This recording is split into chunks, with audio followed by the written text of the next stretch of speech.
Hello, everybody. Welcome back to the Pretend Problems podcast. Hello. Hello. Episode 5. It is? Yeah, we're cruising. Oh, wow. That's great. Yeah, I'm Kelsey Cook. I am Chad Daniels. and here's the news. We got a lot to talk about this episode. Okay. I'm pretty excited.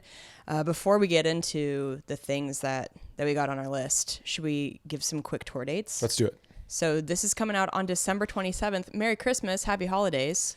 Yeah, I hope everything was great. I hope no one's keeping score about how much time you're spending with what family. Oh, my God. The happiest of holidays to all. You're such a bitch. Oh, my God. Clip it. That's so funny. Just to show a little bit behind the curtain in our relationship, probably 15 minutes before we pushed record for the podcast, Chad and I had gotten into, not a heated discussion, but just... Yeah, I don't think we were just actually talking about it. Right. But here's why I was laughing. Because you said, here's what you said. I'm not keeping score, but... Yeah. And then you gave me like minute by minute stats. Yeah, MLB. Of where we were going to be and with whose family. And then I was like, I think you're keeping score. I think that's exactly what that is. Yeah. That I will say that wasn't the best communication on my part. I'm willing to give in a little bit on these things because you moved here to be with me. We had a discussion. Mm-hmm. Chad, do you want to come to Washington? No. Because... Do you want to move to Washington? Yeah, do you want to move to Washington? Not visit, but move. And it was no, Washington State, because it's in the corner. And right, to fly places, that's hard from a corner. Right. And we fly almost every week. Yep. And so to be here, I thought would be better. Now, I know that's a big sacrifice because your family is there. Mm-hmm. My family's here. So advantage Chad. Yes. Right? So now the holidays roll around. We spent Thanksgiving with my daughter and with my mom. Yep, and your friends. And some friends. Mm-hmm. And so that was very nice for me. My son couldn't be bothered to make it, but and then no, my son is he's getting married, and so he's going to have that stress of this same conversation, right? Keeping score of families. And so now we're coming up on Christmas. It's the 27th when you're watching this or later. Hopefully you're getting through it. Hopefully you're not watching this on your phone in a holding cell because you've done something with a butter knife to a family member. Hopefully. Yeah. And but yeah, it's just you got to get through it. You got to get through it. And here's the thing. I don't think you should keep score. And I do think you should be talking about it in real time. Yeah. Because otherwise it's I said it before, resentment piles up faster than laundry, and I've always thought that. That makes sense that you wouldn't want to keep score when you are the one winning. That totally makes sense. Feels like if I was winning, I'd want to keep score. It's always the people that are losing that don't want to keep score, but I guess I wouldn't know much about that. Where are you headed this year on tour? God. Now, first of all, let me say this. Also, congratulations on ending the Nice Try tour. Thank you. And now you are off to start your the Mark Your Territory tour. Thank you. Thank you so much. Yeah. It feels great. I got taken out on a very sweet surprise date by Chad a few days ago, and it was lovely. So thank you. You're welcome. Celebrating the tour ending. So next month in January. By the way, just quickly, my tour's ending this week, so we'll see what happens, and see if we have to keep score. Expectations have been placed, apparently. Just see if we have to keep score. No big deal. So, on a recent episode, I had said that I thought we might be adding an LA date, and I was right. So, Tuesday, January 23rd, I'm going to be headlining the main room of the Comedy Store in Hollywood. That's awesome. That's pretty exciting. That's a cool moment in my career. Absolutely. Kind of a bucket list sort of thing. So if you're in the LA area, please come to that show. I would love to have you there. And then I'm going to be in San Diego as well that month, January 16th through the 18th. In February, I'm going to be in Tacoma, Philly, Red Bank, New Jersey, and Stamford, Connecticut. And then a ton of other dates the rest of this year. So you can go to kelseycook.com and get tour date tickets. Sure. What about And you? chaddaniels.com is where you're going to want to find mine /tour if you're into that kind of stuff, or you could just click on tour. But I'm going to be in Tempe, and I'm going to be in Springfield, Missouri at the Blue Room. And I think that's how to say it. And then I'm going to be at Oklahoma City, Houston, and Addison. And those are February dates. And then I just quickly want to step into March here. March 2nd, I am recording another special at the Fitzgerald Theater in St. Paul, Minnesota. And I can't wait. Shows are at 6 and 9. You can get those tickets on my website, but hurry up. Yeah. I mean, as we speak, the shows went on sale today, and cruising. Yep. I'm so proud of you. It's tickets so exciting. are flying out the door. So yeah, hopefully there's some seats left for you if you want one. Yeah. So I mentioned that you took me on a surprise date recently, but you took me on another surprise date. I did. Oh, it's 2-0 if we're keeping score. Listen, I know that this is a weakness of mine in relationships. I do tend to score keep. I know that about myself. I'm going to try to be better about it, because here's the thing. How else do you bring up that you feel that something isn't fair without presenting a score? Absolutely. I just think it's funny. You're like, I'm not going to keep score and then scoring it up. So I think everyone has to do that. But a weakness of mine in relationships, romantic, friendships, family, is holding what people say against them and making constant jokes about it. I will call back a reference 1,000 times before someone either, decides to stab me with a butter knife or whatever. You are the butter knife victim for the listener who's in jail. Yeah. So you are really, really great at planning surprise outings, doing dates, all these things. I know we talk on the show about, after you've been together for a while, the importance of continuing to date the person, and you're so fucking good at that. Thank you. So, well, thank you. I love it.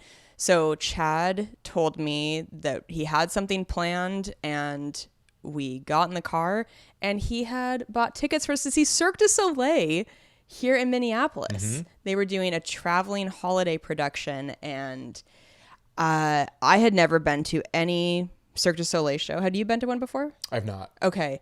So had no idea what to expect, and Jesus Christ, these people. I mean, we probably think it's weird that we do comedy for a living. I can't imagine what people do growing up to go, you know what? I hope that one day I can be the person that is held by my hair into the sky. What? I'm going to tell you what they do. They disrupt their class. Because I remember, so let's start at the beginning. Okay. Okay. We get there, we sit down, you're pretty jazzed up. Yeah. Because it's so exciting to go to the show, period. But I didn't even know until we walked in the theater and I saw the signs for Cirque du Soleil. That's when I knew what it was. Yeah. And it's such a fun surprise. And if you think Cirque du Soleil isn't French for floop-de-doo and flip-de-flop, you're crazy, because it is. What do you feel like was the most mind-bending thing that you saw? For me, it was a combination of things. Okay. So they come out, they're doing this, they're setting the story, and then the first actual Cirque du Soleil-ish thing were two, probably the buffest guys I've seen in quite a while, that come out. They wrap themselves in these straps, and now they're spinning around. But here's what I loved about it. These two, and I'm just going to say it, I don't know what this is going to do, but I'm just going to say it. Okay. The only time they look at girls is to see what kind of shoes they're wearing. I think that's fair. Okay. And they were playing Hark the Herald Angels Sing. And we were in a matinee show with a bunch of children in Minnesota. Yeah. And I was loving it because these two were draped all over each other. And it's like, good. You know what I mean? What a great time to if your kid goes, Mommy, Daddy, why are these two men hugging? It's like, well, there you go. Yeah. Perfect intro. So I was thinking of that and how cool that was. And these two men, so talented on those straps. I mean, they were going crazy. It's like one. I will say this about most of the things: one false move and you are fucked. I mean, for real. Yeah, it's hard to go see something like Cirque du Soleil as an adult where you are just very aware. I mean, that's why I feel like I would not enjoy roller coasters as much at this age, because you're just so aware of how much can go wrong and like how high the 16-year-old is who's running the ride. You're like, this is who I want to put my life in the hands of. And same with Cirque du Soleil, where it's so incredible, but you're also like, holy fuck. I mean, you could watch somebody die at any second. There's no pad. It's the hardwood floor. If they fuck up, they break their neck. Yeah. I will tell you this. In the summertime, we go under the water in the lake with my niece and nephews, and we will have a contest to see who can hold their breath the longest. And I can hold my breath for maybe like a minute underwater. Yeah. And I always think that's as long as I'll ever be able to hold it. Wrong. Cirque du Soleil, 4 minutes and 27 seconds I held it for, because there was one lady who was only being held by her hair. And I know you're probably thinking, what is he talking about? How can you even picture that? Picture somebody's ponytail with a claw machine, like from a vending machine. Yes. Swinging them up, 40 feet in the air? It was unbelievable, because you think, no hands, no holding, just the hair. So if that hair rips out, which I've seen on World Star videos, I've seen people get their hair ripped right out of their head at a like Popeyes or whatever it is, wherever the fight is. Yeah. If that happens, she gone. Yeah. Truly. I just don't understand.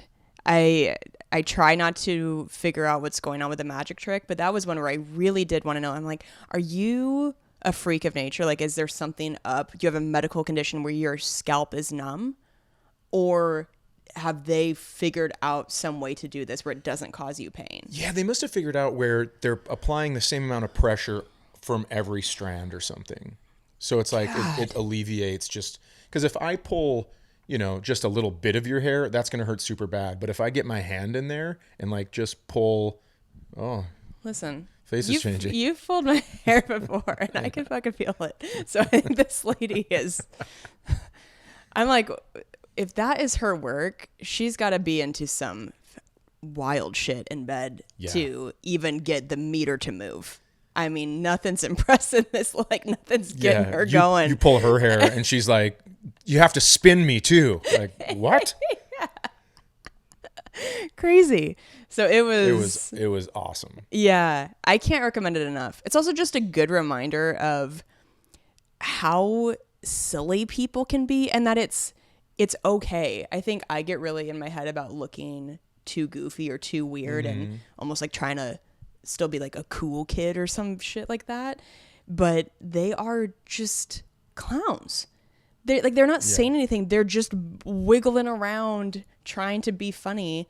And it's so entertaining. And you're like, why do we take ourselves so seriously? There were a bunch of people. There was acrobatics. There was Santa Claus in this thing, was a juggler. Yeah. Which was really cool. Yeah. And then they had, I don't know what these are called, but I remember them from people in my high school doing them.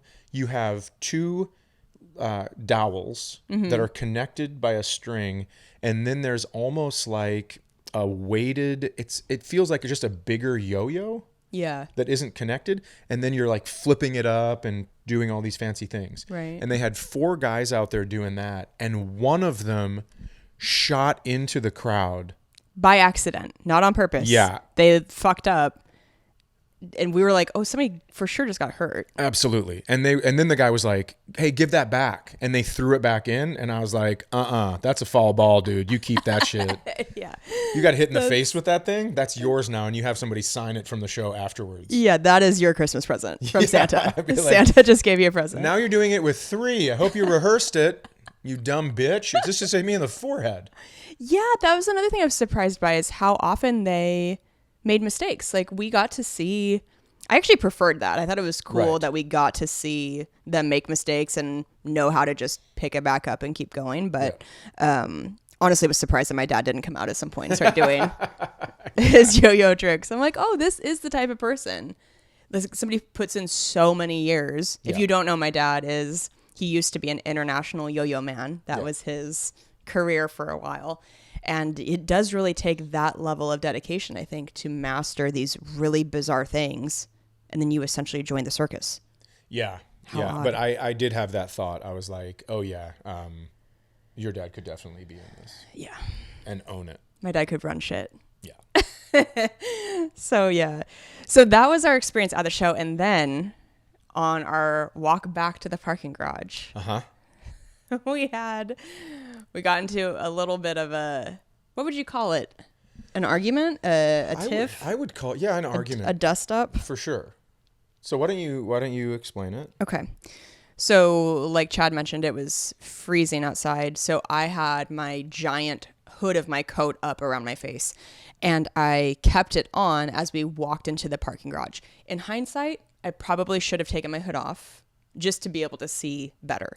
But we were parked at the end of a ramp and there were cars coming up the ramp. I had in my mind that I was going to walk to the very bottom of the ramp and then cut left. Chad had decided he wanted to cut left and then walk down the ramp. But I don't see what he's doing. And so I'm just walking on the side, and Chad...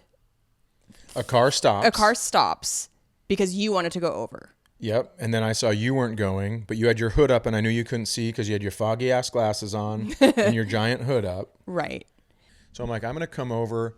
I'm gonna grab you and be like, "Hey, I got you."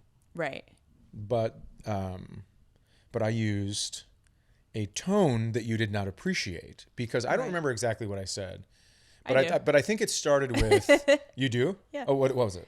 Well, you went, okay, come on. Like you did it was a very, I could tell that you felt a little maybe like frantic, a little like, okay, people are waiting for us. Oh, I wasn't frantic. Okay. I was like, I love to, when we're in a parking garage situation or a situation that is going to take a long time anyways, I am a point A to point B. Let's get the fuck out of here. Yes. And so I was like, I don't know if she's going to go down there and do some Banksy artwork on the wall, and that's going to take longer. So I just thought I was gonna gently grab your elbow. I gently grabbed it. Yeah, it wasn't the physical like shepherding me over like a small sheep. It was the tone. It was kind of your energy, which I do agree that when you start with, okay, it's always like nothing to see here, or what the fuck are you doing, or that kind of stuff. Yeah. So even if your words were just, okay, come on, let's come over here. Like you weren't saying anything technically wrong, but just that tone and that way about it does come off pretty condescending and pretty like makes the other person feel kind of small or like they don't know what they're doing. And so I didn't love that. Okay. And so I would like to say that I'm going to do my best, listeners, to get the parking garage video footage. And we can see what happened. Because I feel like in my brain, I have this, like, this is going to be the fastest way to do this. It's going to be the best way to do it. And I'm old. I've been here the longest. I know what to do. Sure. And sometimes I also miss out on a lot of things because I've been told you have to enjoy the journey. It's not just the destination. Enjoy the now. I don't want to go to Chinese restaurants anymore because that's on fucking fortune cookies, and I'm sick of it. Quit telling me how to live my life, Confucius. But this is, if you listen to episode 1, we talked about Chad's road rage and Chad's passion for thumbs down emoji. Thumbs down, bro. Give him the whole thumbs down. Your passion for people doing things the way that you feel is the most efficient. Right. And it's not really that I feel it's the most efficient. It's that I know it's the most efficient. I know that sounds ridiculous. God. And that's the thing is, but you're not communicating what you think is, or what you know. Thank you. It's what you think. What you think is the most efficient way to do things, because you're just driving in your car by yourself, or you're walking and you and I aren't telling each other the route we're going to take. But I mean, that is, again, a way that you and I just approach things differently sometimes. Is, to me, it's like, well, what's the difference between us either walking down and cutting over, or walking over and cutting down? But because you, I don't know if you just feel like rushed all the time, or like you just want to. I don't feel rushed. I just like to get. I like everything. It's an efficiency. Okay. To move. Have you seen ants? Yes. They are so incredible, right? They're out they're out the hole. They're grabbing stuff. They're bringing it back. They're making everything work. If you are using a leaf blower and you accidentally blow an anthill down, it is back up the next day. They're efficient. Somehow they're communicating. I know they're not talking. I know those goddamn ants aren't talking. So they're somehow communicating, and everyone just kind of knows to go with the flow. The fact that people haven't figured that out is wild to me, because you're stuck in a parking garage for 45 minutes with 15 cars trying to figure it out, and it's just too much. Right. So when you said, okay, come over here, whatever, I said, don't talk to me like that. I mean, I immediately felt pretty sassy about. You did. Even from under your full hood, I could see you doing this. Took my hoops out, did a hair flick. Just didn't like that. Didn't like that energy. Well, I'm going to start using just a Mrs. Doubtfire. That way I'll be able to say anything. It'll be like when you talk to a dog. And so you think that's going to make it better? I hope so. Oh, dear. Oh, dearie. You seem to be a fucking idiot right now. Pull me over. You think that's going to be so much better? You'll just be like, oh, this reminds me of Mary Poppins. I'm so in love. I love it. So we got into the car in not a good energy. And the thing I think that's hard about about arguments like that is your meaning behind you trying to kind of like bring me over to the other side of the road was all positive. Like, you just were trying to help me. You felt like I wasn't about to get hit by a car. I was fine. Okay. But regardless, your intentions were positive. Right. But because I didn't like that tone you used and kind of how you did that, then we're in this fight that sucks because it wasn't out of malice. And so you feel like you were doing actually something good. You're trying to help me, but I didn't like it. Yeah. So just, immediately we're head to head. Yeah. And we got in the car and I took a few minutes. I would like to say 5 minutes, perhaps. I'm going to say 10 minutes. I said one thing to you because you know how they have they're not the orange cones or the orange barrels, but they're the orange kind of skinnier things that stick up, but easily you can knock them down. Yeah. One of those had been run over. And so I said, oh, somebody didn't want to wait in line. And you said something like, guess not. And that was it. So that doesn't really count as a conversation. You were just doing almost like a sexual partner that just lays there for the other one. And it's like, you're not into it. You're just doing this thing to not have to listen anymore or whatever. To just pass the time. Right. Yeah. And so I didn't care for, now I hate more than almost anything the silent treatment. Okay. Yeah. And it felt like a long time. You're saying 5 minutes? I don't think so. I think it was longer. Okay. We might put that in the category of things that Chad is being dramatic about, because I really promise you. That's a big category. It's a bottomless category. I promise you it was not 10 full minutes, maybe 5.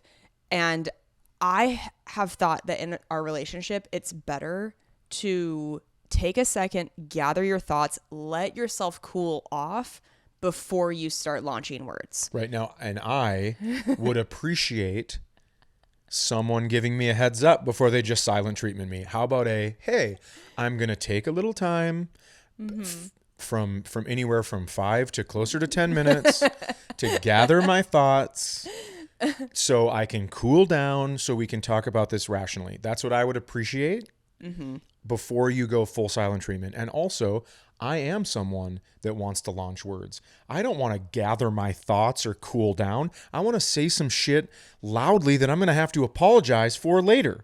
I want to make some mistakes. I want to get some stuff out and have to cook you dinner and be like, I am fucking sorry I said that. I was hot. I didn't take time to gather my thoughts or cool down. I'm freaking out. And so here is fucking street tacos that I made in a slow cooker. Right? That you would say took 5 hours, that probably took 10. I get it. Those tacos were so good. But really that's where I'm coming from. Yeah. Now I'm so riled up. I scared Mia. I completely hear what you're saying on that. If I do feel like I need some time to think about something, for you, that's really rough to just have it be silent. You just need a heads up, because when you're silent, what I am doing is thinking about trying to think what you're thinking. And let me tell you, I start at the top of the mountain. No. I start at, I wonder if movers can come get my shit by the end of the night. And that kind of stuff. Because... No, you're saying you think I'm thinking that. I'm thinking you're thinking about like getting movers, get out of the house. We got to put this house back on the market because I did some... Now, I know it's dramatic, but I would rather miss the mark up here and have you say something down here where I could be like, oh, thank God it's just that. Then be blindsided. Then be down here and be like, oh, she's probably just thinking she needs some time to cool off. And then you're like, well, how about fuck you? And then I'm just like, oh, no. So I would rather overshoot it. I hope there's a point in our relationship where you don't do that, though. Because I hope so, too. Because, I mean, we've been together for a long time now. A long time. I've never threatened to leave. Oh, I know. And so... and I don't think you're going to. Sorry about that. That's okay. I feel like that's more stuff from your past than actual stuff that I have made you feel. Yeah, you don't make me feel that way. It's just a habit. Yeah. And I think it's lessening. Yeah. I think it's lessening. I love the way that you're always calm and you want to collect your thoughts before you start in. And here's what I said. I was so sick of the silent treatment. I just go, well, I guess we can take surprise dates off the list of things to do, as I'm gripping my steering wheel to the point where, you know how they have like the finger holds? Mine didn't have that before. Now there's 3 of them on both sides, 10 and 2. And I was locked in. I was so mad gripping the steering wheel. I'm like, well, that's enough of these, motherfucker. I mean, it was... Yeah, Chad went full drama queen. Just 0 to 100. It's so unnecessary. It's like you took the silence and you were like, well, let me throw a hand grenade into the silence and just say the most antagonistic thing that somebody... Because it's... the thought that like it's just so absurd. It's really dumb. I'm sorry, but it's like it is pretty immature. It's very immature to go from we're just sitting here, we had fun, we saw so many cool things, and then I'm like, well, I guess that's the last one of those because of what just happened. Yeah, it's like what? Oh, I know. Then I moonwalk it back to a reasonable spot eventually. Yeah. I will do better at letting you know if I need to just take some time to be quiet, that I'm not trying to give you a silent treatment. And I would love if you did not throw hand grenades of things that are so... Well, I guess this is the last episode of the podcast. So much unbelievable. Dramatic. I know. Because then it's both of us having to walk it back. Because then I want someone to walk with. Fuck you. Hey, I have a question. Walk with Poe. I don't want to walk with you on that walk. Here's my... God. Here's my personal... I love long walks. Basically from intense back to normal. Do you want to walk with me? No, I do not. Oh, okay. Not on that walk, motherfucker. It's just... Because that's what is hard when we have a fight like that and you go to that place, because then the fight isn't about the fight anymore. like you have added a new fight to the queue. Yeah. Where I'm like, well, but we haven't even talked about the actual thing yet. Now we're having to sort out that you think that this is the last time we're going to go. That's right. I mean, it's chaos. Because it's I don't want to talk about the original thing. So now I'm doing the magician. Look at this hand. Look at this hand over here while I'm doing stuff with this hand. Yeah, that's right. I don't actually know if that's true. I don't think that's true. But it feels that like sounds.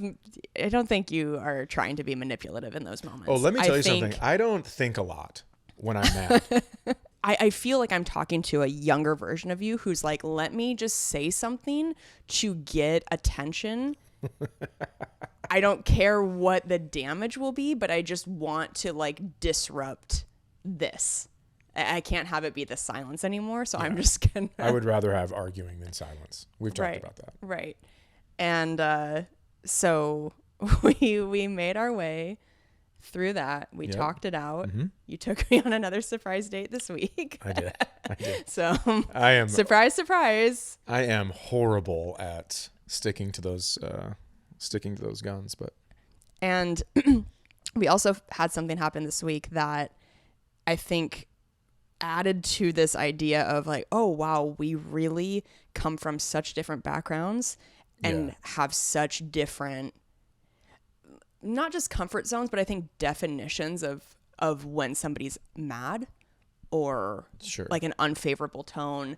So when you use a tone with me, as I'm like aggressively pointing a finger at you. Yeah, you guys seeing this? Oh my God, Mia got on my lap and farted so bad. God, that was horrible. What the fuck? Mia got vaccines today and I don't think they're settling well. God. Interesting. Kelsey blames the animals for farts more than I speak without thinking, which is wild. Ugh. So, God, we really do this podcast in our house. I mean, it's like, it's so not a professional. You know what? Let me take it back. I would say that we're trying to strive for a very professional podcast. I just mean, as I'm exclaiming that, the cat's farting on my lap. How does this look, by the way? We had my friend Kevin come over who helped with the lighting. He does production work as a director, does all this stuff, and I think it looks a ton better. Nick was supposed to show up. He didn't. Interesting. Yeah. Thanks, Nick. But no, I think it looks better. So hopefully we don't look as sickly and green. And yellow, yeah. And then we need to get rid of this couch because I think it's reflecting on our skin. Yeah. If you keep watching on YouTube, very soon it's going to get way cooler. We're buying more cameras. It's going to be awesome. Yeah, we're gonna do this. We're gonna really go for it. By the way, your eyes look so beautiful today. Thank you. Yeah, they look nice with the green, actually. That's nice of you. Yeah. Excuse me. Just trying to get out of this.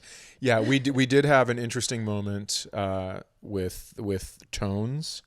Mm-hmm. You come from a not loud background. Correct. I come from the loudest background. Yeah. My mother one time, and I've told this story on my other podcast, but just quickly, she destroyed a kitchen.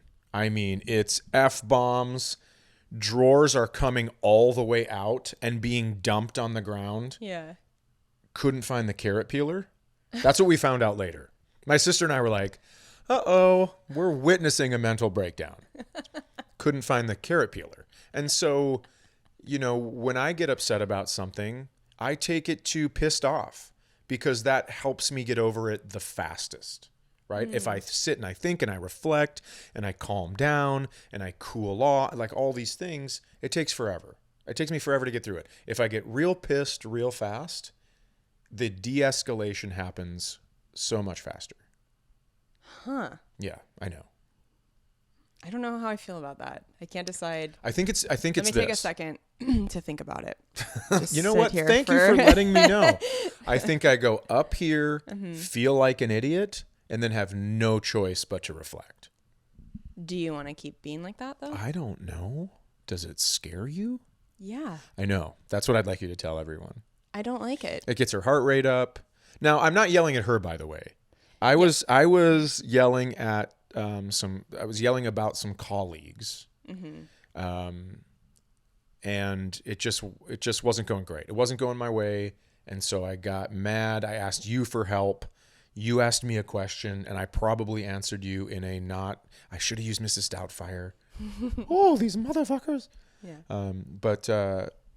Yeah, I think I was like, by the way, like next time you do this or whatever, it was like some sort of social media thing. Next time you do this, try doing it like this.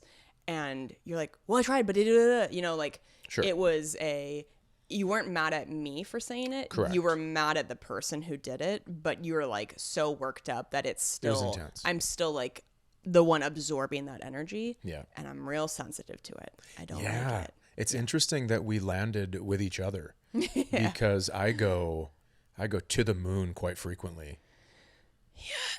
Yeah. Not my favorite. Yep. Yeah, that's true. Never at you. I never yell at you, but sometimes I yell about things. Right. Mm-hmm. Which also you're not into. Yeah. But I think that, do you remember when we were talking about the Brave Little Toaster? Yes. Okay, so this is like a couple episodes ago, but you were talking about, oh my God, it was so scary when the air conditioner came to life. And When the air conditioner died. Died, sure. Yeah. Yeah, but I mean, when I say came to life, I mean full animation, like really boom. Yeah. And so we watched that scene, which I have seen before, but it didn't even register in my head because you were like, I mean, I cried when I was a kid and I this and that. And I'm like, that's not even close to how my parents fought. My parents fought at such a level. I saw that scene and I'm like, oh God, it'd be fucking nice to have that kind of calmness around here. Yeah, it was so funny because we brought that video up. Like we talked about it on the podcast, and then I just showed him this clip on YouTube thinking it was just going to be like, oh my God, this is a really scary children's movie, right? And you looked at me and you like put your hand on my arm and you're like, this makes so much sense to me. Like, I'm so glad you showed me this. Yeah. Because I had no idea it was going to be this big moment of understanding in our relationship of why we have different definitions of what yelling is, what makes my heart race, what things that I don't like. Because even an animated air conditioning unit screaming, shooting sparks out, and then dying. As a kid, that was really terrifying. And even as an adult watching it, I'm like, Jesus Christ, this was a lot for a kid to watch. Yeah. And I'm just sitting there like, wait it out. They'll get tired eventually. Oh, man. So that's I mean, it didn't even, when I saw that when I was younger, I'm sure I was like, all right, well, at least only one person's yelling. Wow.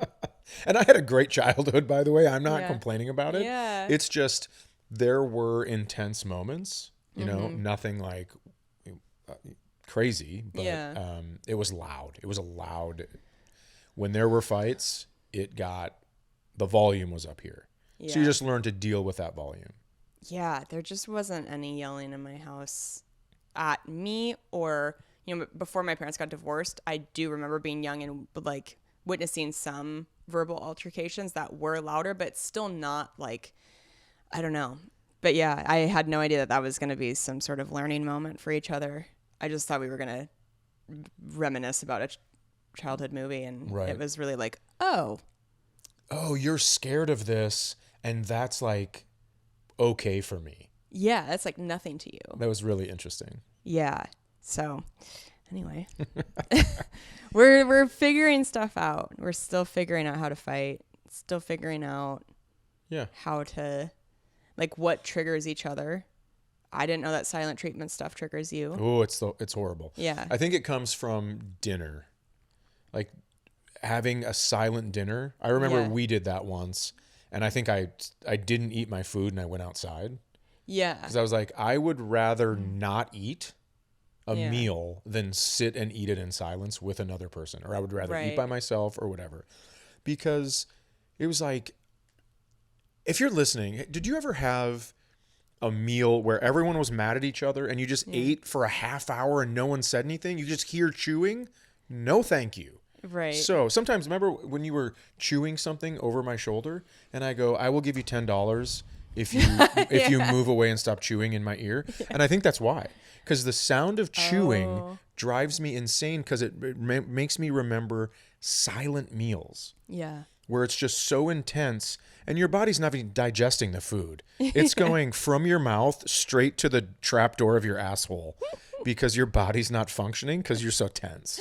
Yeah. So didn't you say that there was a time growing up where also in your family, silent treatments also meant like passive aggressiveness of saying, do you know what I'm talking about? Between your mom and your dad? Oh, yeah. So my mom at one point, it was my mom at one end of the table, my dad at the other, and then I was on one side, my sister's on the other side, and my mom said, Chad, can you tell your father to stop slurping his soup? And I was like, this father? The one that for sure heard you say that? I don't understand why you're telling me to tell him because he for sure heard you. And I know that was the point of her telling me that. Right. But it is very wild. I mean, my mom, I cannot accept the answer sure because when you go like, hey, can you help me with this? Sure. That doesn't do it for me because my mom would use it as a, I suppose, like that kind of thing. Oh, where you'd go, and my mom's great, but she knew how you'd be like, hey, can we get a ride home from the movies tonight? Sure. And so now when people answer me with the word sure, I'm just like, never mind. I got it. Wow. I'll do it. Yeah. Yeah. Sometimes you take things and then it's like the most extreme version of it where it's like sometimes every time. Thank you. You like cannot have an ounce of it then going forward. Right. But I think that's pretty crazy that we ended up together when the thing that you hate the most is the silent treatment. And the thing that I hate the most is yelling. Yeah. It's pretty interesting. And the opposites are each other's comfort zones. You're comfortable yelling. Yep. I'm comfortable taking time and being quiet and thinking about what I want to say before I say it. So we need to get me a soundproof room and then you can be anywhere in the house just being quiet while I'm in that room screaming. Yeah, great. Solving problems on pretend problems. Great role models. Well, speaking of, we're going to try to give you guys some advice after. We do have some questions. Yeah. This is an exciting episode for us because the first 4 episodes we kept telling you guys, please write into pretendproblemspodcast@gmail.com so we can give you advice. And this is the first time that we're recording an episode after we've actually started getting emails, and we have been flooded. We can't believe how many we've gotten, you guys. There are so many, so we're just gonna have to start like randomly picking. Yeah, because it's too hard. They're great questions. I'm not crazy about the fact that you just said pretend problems podcast and I couldn't say prepaid parking earlier, but it's like whatever, it's not important. So we are gonna answer 3 today, and we will keep getting through all of them as we go forward, or as close to all of them as we can. I don't think we're going to be able to. I don't know if we're going to be able to because There's these so things many. are going to multiply. This is going to be exponential growth on these questions. Yeah. But keep sending them in. It's great. Yes. So, and unless you specify, I'm not going to say your name just because I don't want to run the risk of saying a name when you actually didn't want it. So say my name, say my name. Okay. So this is titled "I Freaking Love You Guys," which is very nice. Thank you. Oh. So this person says, looking forward to more episodes. What general advice would you give to a newly single 33-year-old? What is your guys' opinions on fairy tales? Thank you. Can't wait to see you. Well, 33. You're 1 year younger than me. And a couple younger than me. And just a couple younger than Chad. Just a couple. Just a couple. It's a great question. I would say my biggest piece of advice that I've given to my single friends is to make a list of the qualities that you are looking for in a partner, and also a list of the qualities that you feel that you would bring to a relationship, and write it in. This is a little woo-woo, but it fucking worked, because let me ask you something. here's my dream man who yells in parking lots. Did you make a list? Yes. You know that. And did I hit any of the things? Sorry, guys. I hit all of them. He did. He was my list. I manifested my list basically. Well, that's very nice. So I would say you should, while looking for a partner, I think you should also take some time to really make sure you're dialed in for yourself. Yep. You got to be able to like yourself before you're going to be able to let someone in to do the same thing. So you have to make sure that you are open to, being loved. I know this is a lot. I don't like talking like this, but it is hard to figure out. And so if you're 33, this is a good chance to take a little bit of time. Maybe you can, go on some dates, whatever, but make sure that you are knowing everything you need to know about yourself. Make a list about yourself. What do you want to be? Well, that's what I said. Yeah. Oh, yeah. That's right. Great listener wasn't on my list, but I thought it was a little different. You said what you could bring to a relationship, and I'm saying what do you want to be as a human? Oh, I like that. Yeah. I decided. Jesus Let me give you shit. Come on now. I'm surprised I'm not getting the silent treatment. But yeah, I couldn't agree more. I do think you have to love yourself in order to be in the best possible relationship. I think you can have a lot of relationships without loving yourself. I just don't think that they are usually somebody's best potential relationship. Well, I think that if you don't love yourself, you will never be able to believe that someone else can truly love you. Yes. Because I stopped lying February 23rd, 2016. Mm-hmm. And what I've noticed about that is before that, I would think this person's a liar, this blah, blah, blah, blah, blah, all that stuff. Mm-hmm. And that would happen almost all of the time. I would assume that because I was lying. But when I stopped, then I can now see that people have the potential to tell the truth and not lie. And so I think it's kind of the same with that. Totally.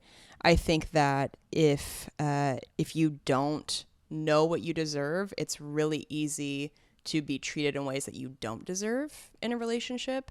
And I think if you make that list that's like, I am, and then just list out your great qualities, I think that helps reinforce having high standards. Because then you're like, you know what, it's reasonable for me to think that I deserve this sort of a person, all these qualities you want in a partner, because you're able to look at the list you made of yourself too and go, well, this would make sense.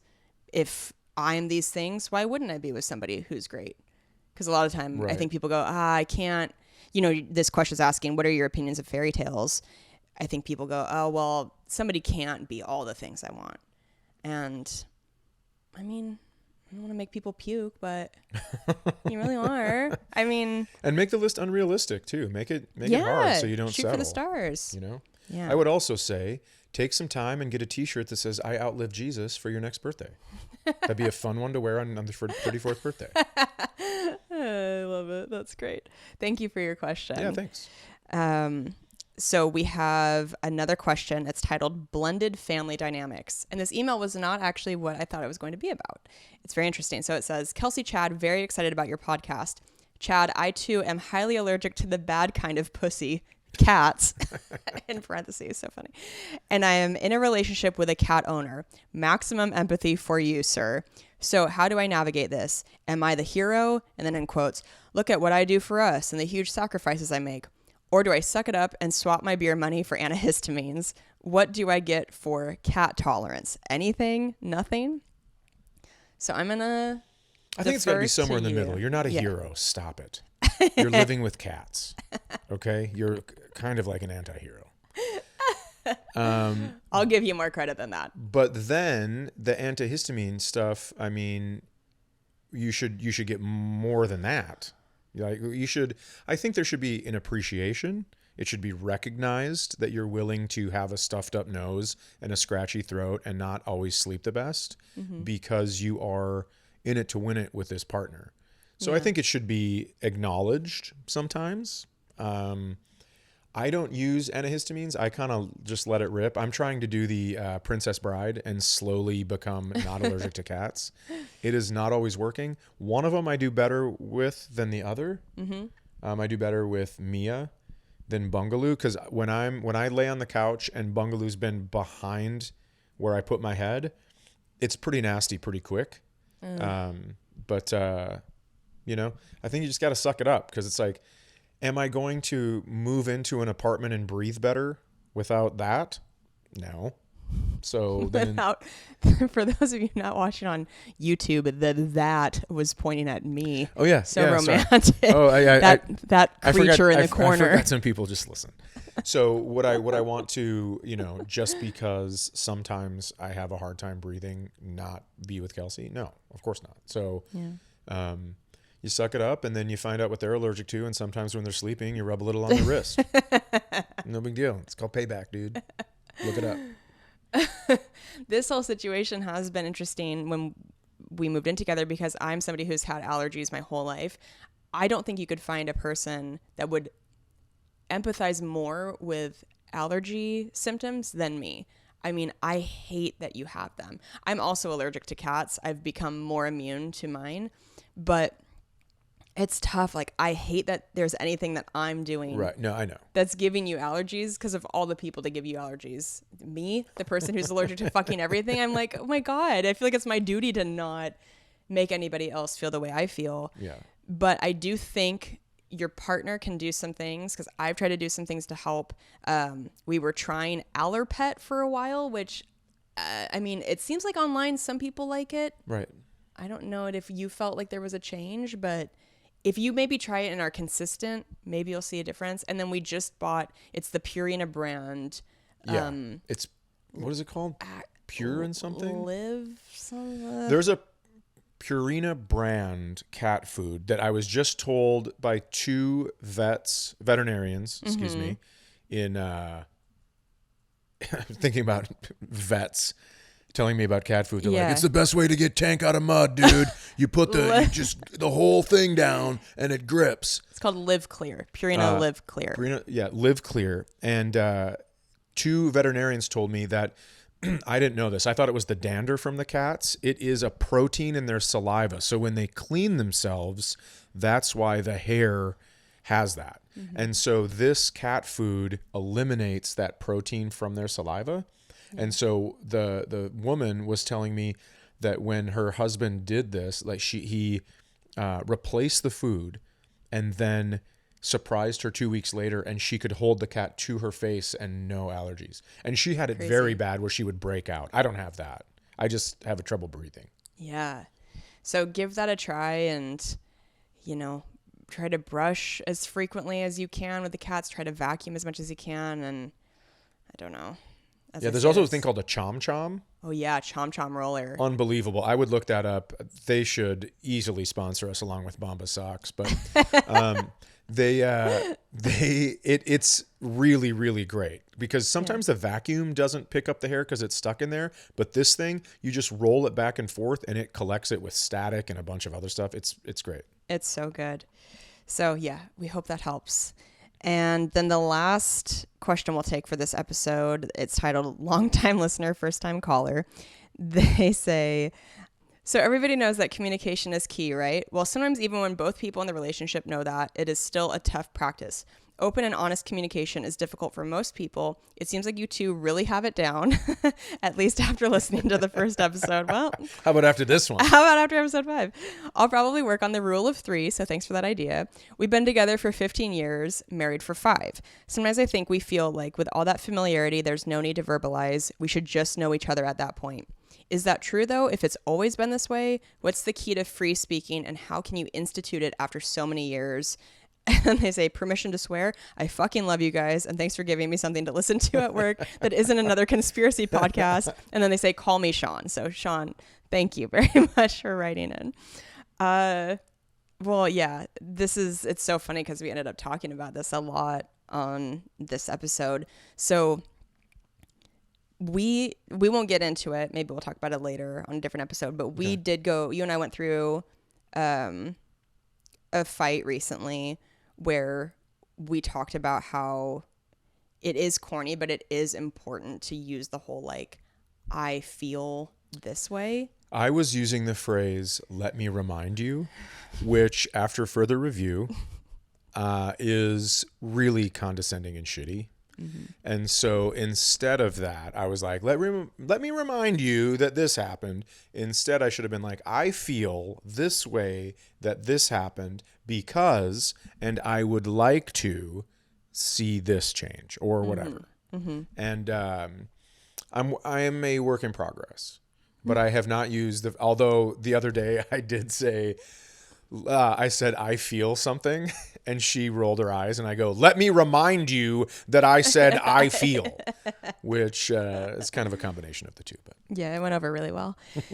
So you're saying, it was totally fine. You're saying that with all the familiarity that there's no need to verbalize, and I wonder if you could just talk about this with your partner, or if you have yet, because the parking garage fight that Chad and I had is a perfect example of neither of us were verbalizing what we thought we were doing, and then it created this issue that was so silly. Yeah, I think guessing what someone else is thinking is a horrible idea. Yeah. I think it is just a recipe for disaster, because you could even be close but still be wrong, and it's going to cause some kind of argument. Yeah. I think also, I mean, you and I haven't been together for 15 years like Sean and his partner have, but, or his wife, sorry. It's like, I think people sometimes forget to just ask, how are you feeling? It's such a basic question, but just asking somebody, how are you feeling? How are you feeling about this? How are you feeling about that? If somebody is not super confident bringing up their feelings on their own, sometimes just having that prompt is huge. Yeah. Well, we hope that was helpful. We're so excited to keep answering these questions. Like, they're so good, you guys. Thank you for taking the time to write into us. And yeah, this is great. Thanks for listening. This is the 5th episode. If you still haven't subscribed or liked or followed, please do, because it does help. Yeah, it really does. If you can leave us a nice iTunes review, that helps. If you can share it on like your Instagram stories or Facebook stories. Do it. Anything like that. And keep writing into pretendproblemspodcast@gmail.com. Come get tickets for my tour dates at kelseycook.com. ChadDaniels.com/tour. Let's get there quicker. Yes. And follow us on social media. And we will talk to you guys next week. Yeah. I'd love to talk to you about this goddamn parking garage thing. Yeah.